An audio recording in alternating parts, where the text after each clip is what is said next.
우리는 지난 3개월간 묵상해 왔던 느헤미야서 마지막 장 13장을 오늘 묵상하게 되었습니다.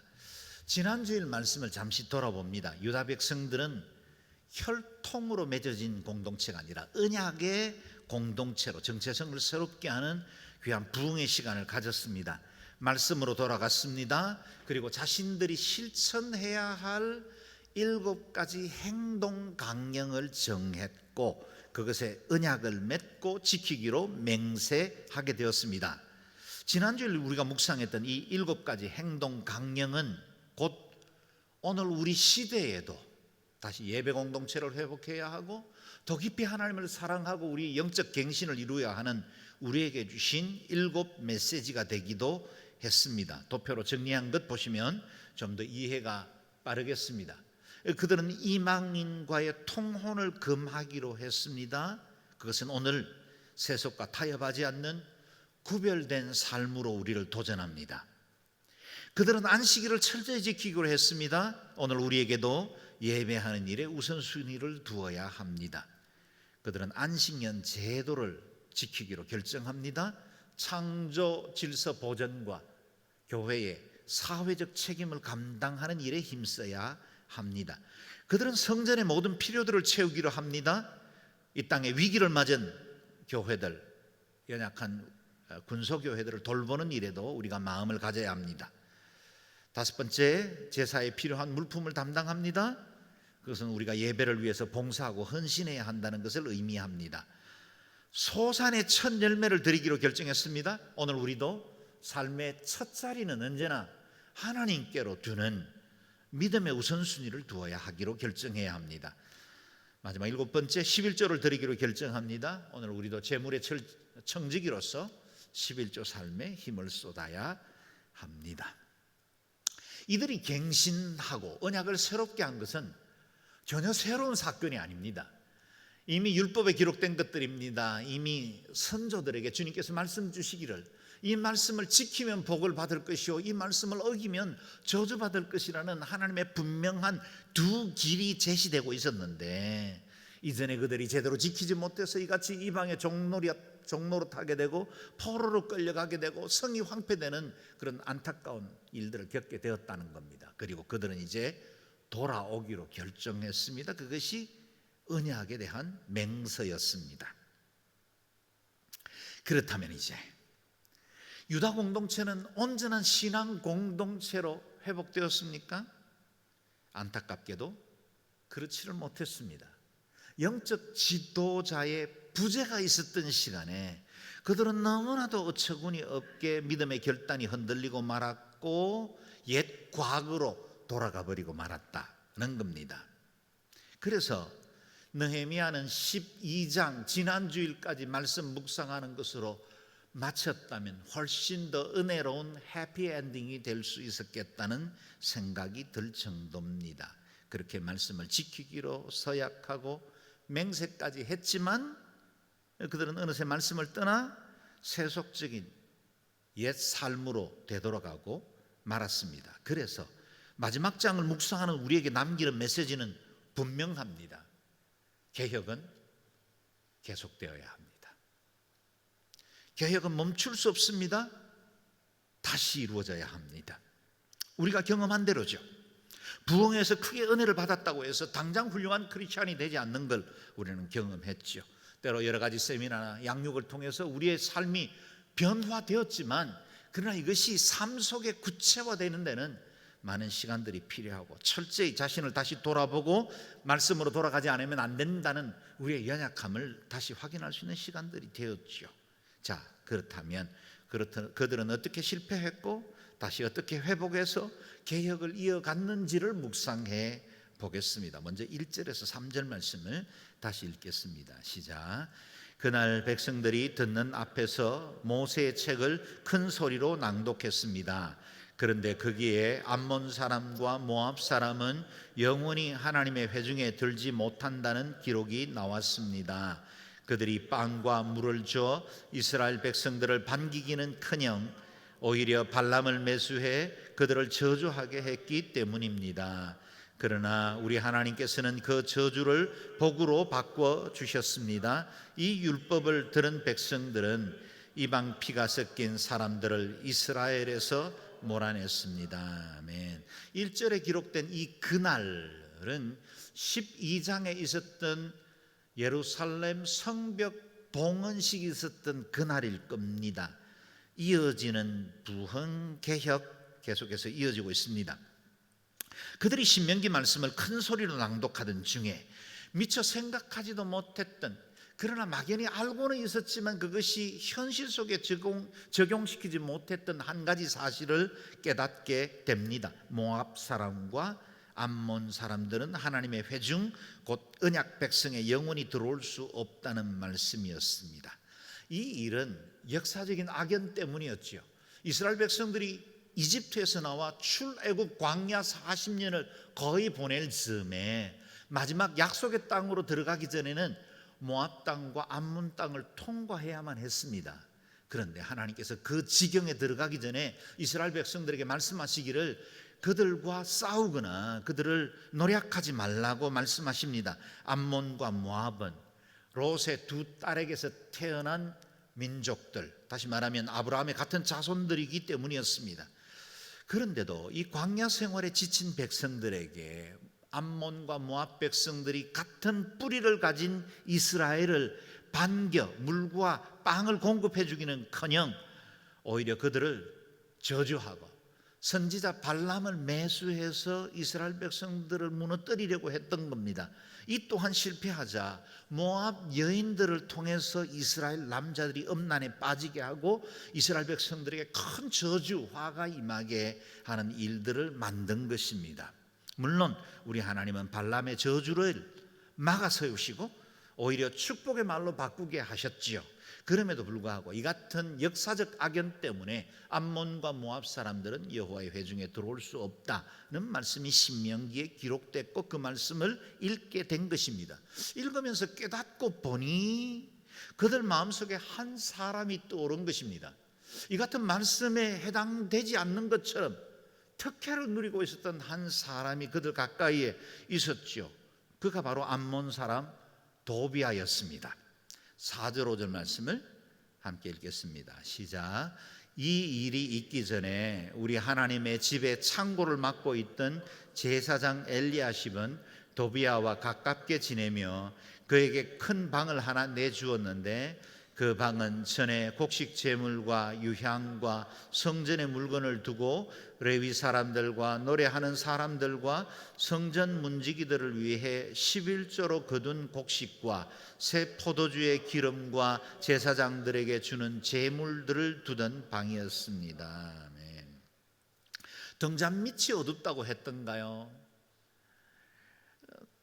예루살렘 성전, 그들의 예배의 가장 중심지에 어처구니없게도 이스라엘의 회중에 들어올 수 없었던 이방인 암몬 사람 도비아가 그 안에 방을 얻어 상주하고 있었다는 겁니다. 있을 수도 없었던 일이 일어난 것입니다. 이는 성전의 제사와 시설 관리를 책임지고 있던 대제사장 엘리야십이 도비아에게 방을 하나 내주었기 때문에 가능했다는 겁니다.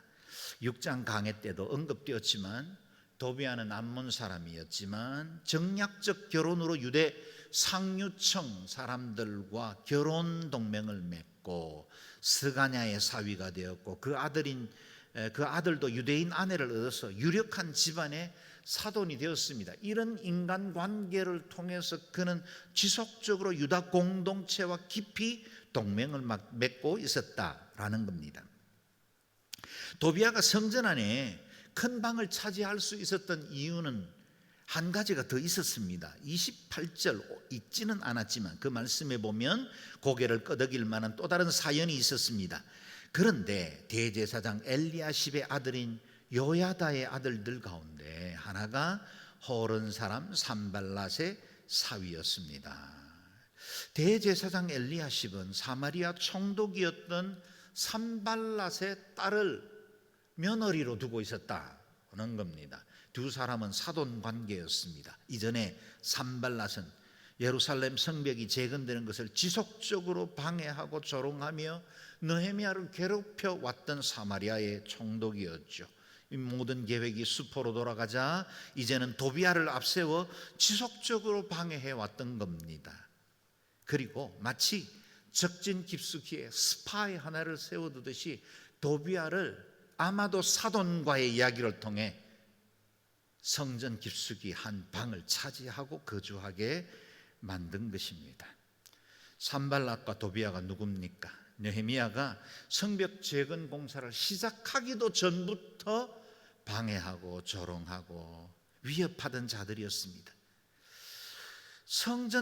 성벽 공사가 끝날 때까지 그들은 지속적으로 이스라엘 공동체를 괴롭히던 원수였습니다. 이제 막 율법으로 돌아가서 새로운 언약 공동체를 지키기 위해서 믿음으로 세워져 가는 이 유다 공동체의 핵심부에 원수가 들어와 앉아 있었던 겁니다. 제사장 엘리야십은 도비야가 거주할 공간을 만들기 위해서 성전 뜰에 새로운 방 하나를 만든 게 아니었습니다. 기존에 꼭 필요했던 공간들을 비워내고 그곳에다가 도비야를 앉춘 겁니다. 그 방은 전에 곡식 제물과 유향과 성전의 물건을 두던 곳, 그리고 11조로 거둔 곡식과 새 포도주 기름과 제사장들에게 주는 제물을 두던 방이었습니다. 성전에 드린 제물 그리고 모든 물건들을 모아두던 그 방, 제사장들의 생계에 꼭 필요한 물건들을 두던 그 방을 깨끗하게 비우고 그 방을 도비야가 사용하게 했다라는 겁니다. 성전 한가운데 또아리를 털고 앉은 도비야를 보면서 마치 저와 여러분 우리의 영적 현실을 보고 있는 것 같다는 생각이 듭니다. 우리는 하나님의 자녀가 되었습니다. 예수 그리스도가 우리의 삶의 주인이 되었기 때문에 우리는 새 사람이 되었고 주님을 마음속에 모신 우리는 하나님의 성전이 되었습니다. 너희가 하나님의 성전인 것과 하나님의 성령이 너희 안에 계시는 것을 알지 못하느냐? 우리는 하나님의 성전입니다. 성령 안에 거합니다. 그런데 성전 한 모퉁이 어느새 옛사람 도비야가 자리를 잡고 살도록 방을 내어주는 회색 지대가 있었다라는 겁니다. 청교도 신학자 존 오웬 목사의 경고에 귀를 기울여야 합니다. 신자 안에 잔존하는 죄는 어찌하든 인간의 정욕의 도움을 받아 육체 은혜에 대해 우세한 영향력을 극대화하려고 애를 쓴다. 저와 여러분 안에 잔존하는 이 죄라는 그 괴물은 우리의 그 옛 정욕, 옛 사람들의 습관을 먹이로 삼아 몸집을 키우다가 어느새 우리를 삼키려고 호시탐탐 기회를 노리고 있다는 것을 기억해야 합니다. 도비야의 실체는 사람들마다 성도마다 다른 모습으로 다가오죠. 어떤 사람들에게는 옛 정욕이 도비야가 되어 있습니다. 어떤 사람들에게 도비야는 세속적 가치관이 육체의 욕심이 허영이나 이기적인 마음이 자기만 중심하는 자기중심적인 태도가 될 수 있습니다. 예배로 채워야 할 방에 하나님을 사랑해야 할 그 방에 도비야를 들여 앉혀서는 안 됩니다. 하나님보다는 세상을 더 사랑하는 마음이 저와 여러분의 마음속에 있는 도비야일 수 있습니다. 하나님께 드릴 예물과 11조를 두어야 할 그 할방에 욕심과 인색한 마음을 자리 잡게 해서는 안 됩니다. 혹 우리의 공동체 안에도 비난하고 정죄하며 부정적인 말을 퍼뜨려 신앙 공동체를 위협하는 것은 또 다른 도비야가 될 수 있습니다. 하나님을 사랑하는 내 마음속 깊숙이 들어와 자리 잡은 도비야를 발견해내야 합니다.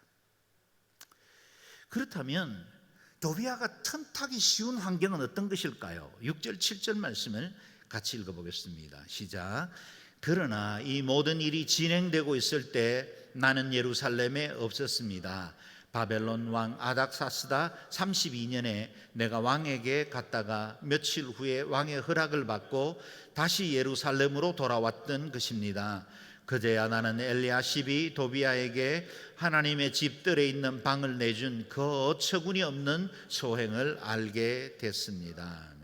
느헤미야가 아닥사스다 왕 32년에, 다시 말하면 처음 성벽 공사를 위해서 왕의 윤허를 받던 20년에 비하면 12년이 흐른 시간입니다. 그때 왕의 호출을 받았는지 아니면 약속한 때가 되었는지 정확히 알지 못하지만 그는 일시적으로 페르시아에 귀국합니다. 이제 예루살렘도 어느 정도 안정되었고 신앙 공동체도 믿음으로 견고히 서는 것 같았습니다. 이제는 아닥사스다 왕과의 약속을 지키기 위해서 페르시아로 돌아가도 괜찮을 것 같았습니다. 그렇게 예루살렘을 비운 기간이 얼마인지 우리는 분명히 알지는 못합니다. 그러나 대부분의 성경학자들은 1년 정도의 시간이라고 봅니다. 그런데 그 시간 안에 백성들은 이전에 언약하고 맹세했던 하나님의 말씀에 떠나 옛 과거의 행실로 되돌아갔습니다. 하나님의 성전에 도비아도 불러들였지만 이방인들과의 혼인도 시작되었고 맹세로 지키기 원했던 안식일도 희미해졌습니다. 11조도 소홀히 해버린 것입니다. 사랑하는 여러분, 우리가 생각하는 것보다 은혜의 휘발성은 훨씬 더 높습니다. 쉽게 은혜가 날아갈 때가 많습니다.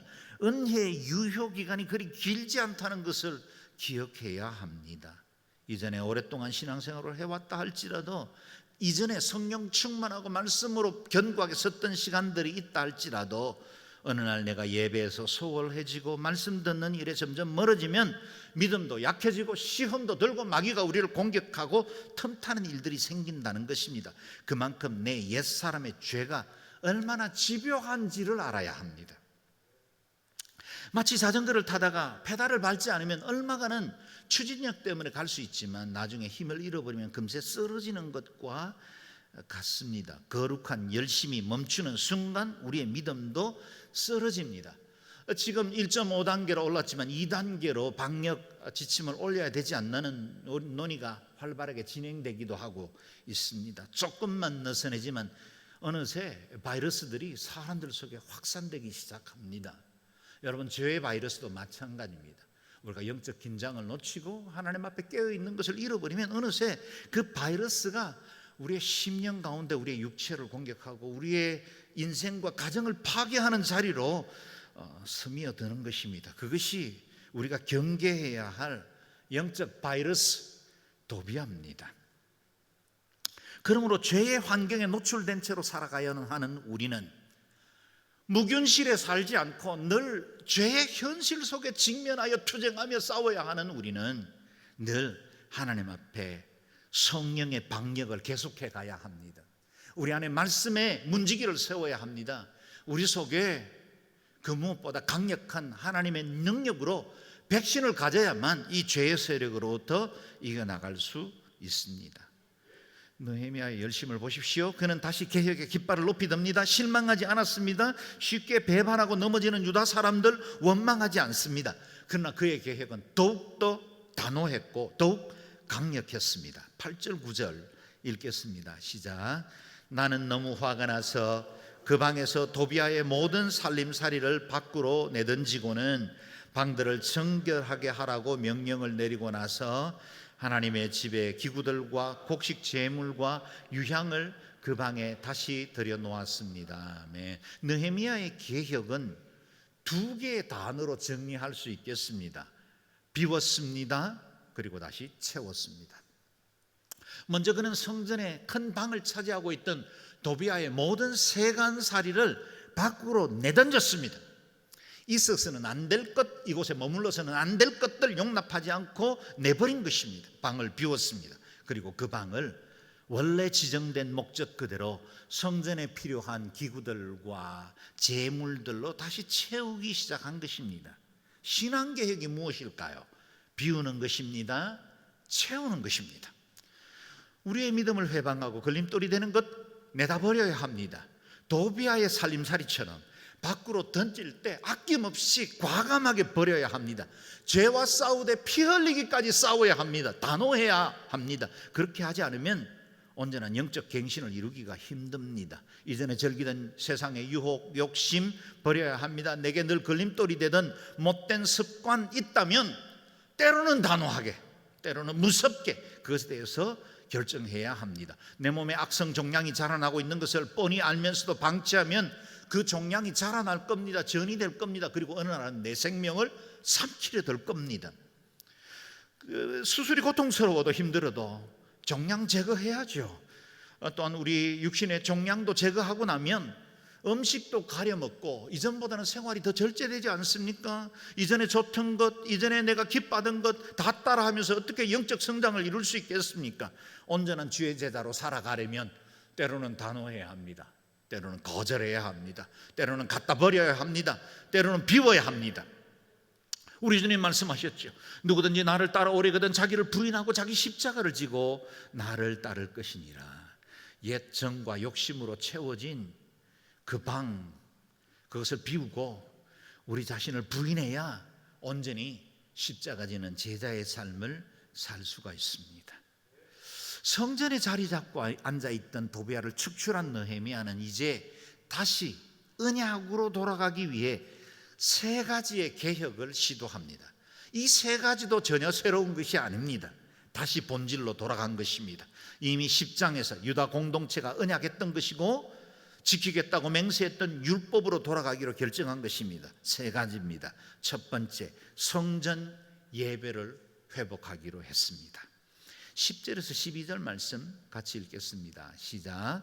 그리고 레위 사람들이 받게 돼 있는 몫을 받지 못한 것과 직무를 수행해야 하는 레위 사람들과 노래하는 사람들이 자기네 땅으로 돌아가 버린 사실도 알게 됐습니다. 그래서 나는 관리들을 꾸짖으며 하나님의 집에 버려지다니 어떻게 된 일이요? 라고 묻고는 그들을 소집해 각각의 자리에 복직시켰습니다.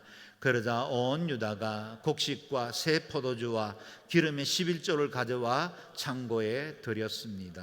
아멘. 유다 공동체가 말씀을 들으며 회개했을 때는 그들은 성전을 섬기며 또 주의 일을 섬기는 레위인들과 제사장들의 필요를 공급하겠다고 맹세했지만 얼마 되지 않아 그 약속을 지키지 않게 되었습니다. 직무를 수행해야 하는 레위인들도 노래하는 사람들도 먹어야죠. 생계가 보장돼야죠. 그들의 공급을 받지 못하자 할 수 없이 그들은 생업으로 자기 살던 땅으로 돌아가 버리고 말았다는 겁니다. 레위인들이 떠났습니다. 성전 돌본 사람들이 없어졌으니 하나님의 집이 다시 버려진 것 같이 된 것입니다. 느헤미야는 이를 책임 맡고 있던 사람들을 책망합니다. 그리고 다시 레위인들과 노래하는 사람들을 제자리로 복직시켰습니다. 그러자 백성들이 다시 성전을 섬기는 사람들의 필요를 채울 포도주와 기름의 11조를 가지고 와 창고에 채웠다 말씀하십니다. 도비아의 방을 비워 정결케 하는 것도 중요하지만 이제는 그 방을 채워나가는 것도 중요합니다. 원래 목적으로 회복시켜야 합니다. 우리 예수님 비유로 말씀하시길 귀신이 떠나갔다가 그것이 채워지지 않으면 7 동물을 데리고 온다고 하지 않습니까? 사랑하는 여러분, 우리가 회개하고 주께로 돌이키는 것도 중요하지만 무엇보다 말씀으로 채워야 합니다. 성령 충만해야 이겨나갈 수 있습니다. 그래야 지속적으로 우리의 믿음을 온전히 지켜나갈 수 있습니다. 느헤미야도 그걸 잘 알았습니다. 그래서 잘 관리할 만한 실무 담당자를 배치했죠. 13절에서 14절 말씀 읽겠습니다. 시작. 나는 제사장 셀레마와 학사 사독과 레위 사람 브르다를 창고 책임자로 임명하고 삭굴의 아들이며 마따냐의 손자인 하냐를 그 밑에 세웠습니다. 그들은 모두 정직하고 믿을 만한 사람으로 인정받는 사람들이었기 때문입니다. 형제들에게 분배하는 것이 그들의 직무였습니다. 하나님이여, 제가 이렇게 한 것을 기억하소서. 제가 하나님의 집을 위해 또 그 직무를 위해 이 일을 성실하게 수행한 것을 잊지 마소서. 아멘. 성전 개혁을 끝낸 느헤미야는 이제 조직을 정비합니다. 다시 예루살렘 성전의 곳간을 책임질 세 부류의 사람들을 세웠는데 제사장과 학사와 레위 사람들을 세웠습니다. 이 세 사람들은 모두 정직하고 믿을 만한 사람들이었다라는 겁니다. 이전에 엘리야십 한 사람의 제사장 때문에 이런 어처구니 없는 일들이 벌어졌기 때문에 공동의 책임자들을 세워서 함께 직무를 감당하게 했다라는 겁니다. 다시 도비와 같은 악한 자가 성전의 방을 차지하지 못하도록 막을 수 있는 믿을 만한 사람들을 세웠습니다. 이 같은 개혁을 이룬 느헤미야는 이 모든 것을 지켜주시는, 그리고 그것을 알고 계시는 하나님 앞에 기도함으로 의뢰합니다. 하나님이여, 제가 이렇게 한 것을 기억하소서. 사람들 다 몰라줘도 괜찮습니다. 표창장 받고 인정받지 않아도 괜찮습니다. 하나님 기억하시면 됩니다. 하나님 내 열정과 내 소망 아시면 됩니다. 그런 고백이죠. 둘째, 그는 안식일을 회복합니다. 그 무렵 이미 유다 백성들은 안식일에도 포도주 틀을 밟거나 성 안에서 상행위 거래들이 이루어지고 있었다는 겁니다. 특별히 예루살렘에 살고 있는 이방인 상인들도 안식일에 버젓이 장사를 하기 시작했고, 유다 백성들도 가책 없이 음식을 매매하고 있었습니다. 이를 통제하고 가르쳐야 할 귀족들도 거기 참여하는 것 때문에 느헤미야는 그들을 심하게 꾸짖었습니다. 우리 조상들이 안식일을 지키지 않아 징계받은 것을 잘 알면서 똑같은 죄를 범하느냐, 더 큰 진노를 부르지 않도록 깨어 경성하고 돌이키라라고 경고하고 있는 것입니다. 그래서 아예 안식일에는 성문조차도 열지 말라라고 합니다. 22절 말씀 읽어보겠습니다. 시작. 그러고 나서 나는 레위 사람들에게 자신을 정결하게 하고 성문을 지켜 안식일을 거룩하게 하라고 명령했습니다. 하나님이여, 제가 이렇게 한 것을 기억하시고 주의 큰 사랑을 따라 저를 불쌍히 여기소서. 아멘. 이와 같이 단호한 개혁을 실행했던 느헤미야는 이번에도 하나님 앞에 이 모든 개혁의 결과를 하나님께 의탁합니다. 제가 이렇게 한 것을 기억하시고 저를 불쌍히 여소서. 이와 같은 단호한 개혁은 느헤미야가 있을 때는 이루어지다가 느헤미야가 사라지면 또 상실돼 버리는 것이 되지 않고 영원하신 하나님께서 기억해 주십시오. 사람의 의욕이나 열정이 아니라 하나님이 불쌍히 여기시고 하나님께서 이 모든 일들을 기억해 주십시오 의탁하는 것입니다. 세 번째, 가정의 거룩함을 회복하였습니다. 이방 여인들과의 결혼을 금하겠다고 맹세했던 그들이 10여 년이 지나는 동안 어느새 이곳저곳에서 아스돗, 암몬, 모압 여인들과 혼인을 맺었고, 또 그들의 자녀들은 히브리 말조차, 성경에 기록된 히브리 말조차 잊어버릴 만큼 그들이 신앙에서 멀어지고 있었다라는 겁니다. 느헤미야는 이 일에서도 단호합니다. 때로는 꾸짖고 저주를 내리기도 했고 때로는 태장으로 다스리기도 했습니다. 27절 말씀 읽겠습니다. 시작. 그러니 이제 너희가 이방 여자들과 결혼해 이 모든 끔찍한 악을 저지르고 우리 하나님께 죄짓고 있다는 말을 우리가 들어야겠느냐. 아멘. 신앙 공동체의 언약을 지켜나가기 위해서 그들은 가정이 거룩해야 함을 알았습니다. 가정이 하나님 앞에 바로 서야 합니다. 말씀 중심의 가정이 되어야 이 모든 위기들을 이겨낼 수가 있습니다. 느헤미야는 이 개혁을 멈추지 않았습니다. 그리고 다시 하나님께 의탁하죠. 느헤미야의 마지막 말씀이기도 합니다. 하나님이여, 저를 기억하시고 은총을 내리소서.